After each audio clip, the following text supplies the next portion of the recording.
This is a garage in a box, and that's me in the back wondering if I've bitten off more than I can chew, because I'm supposed to turn this 6-metre pallet of parts into a fancy Durotough garage. So while the foreman was exploring, I went looking for the instructions.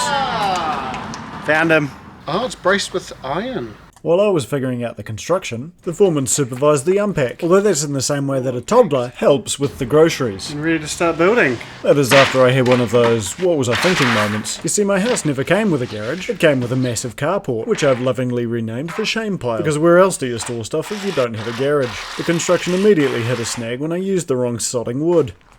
Here's me thinking the fuck-up fairy had moved on to greener pastures. So actually reading the instructions properly, I measured out all of the bracing pieces and somehow created something that actually looked like a wall. Honestly surprised even myself. And so after standing the first one up, I started to get a scope of how big this behemoth is going to be. Yeah. So continuing to roleplay as a builder, I made a start on the second wall. And in typical fashion, I've had another visit from the fuck-up fairy. And yes, of course it was my own fault, because I'm impatient. For now I'm building the left-hand wall, which has a couple of windows in it. This piece is going to be bolted to the ground, and I need these along the edge and wrapping around to make sure the studs don't come flying off in a big wind. So that's what I'm going to do now. Now, no one told Durotough, but I'm pretty sure they wouldn't approve of my convoluted strategy. Instead of just flipping it all the way over, I'm going to hold it up in the air while trying to nail it. Not my finest move, but then nor was this. Pro tip, the bit isn't supposed to go in between your fingers. It's squishy in there. Tends to cause leaks.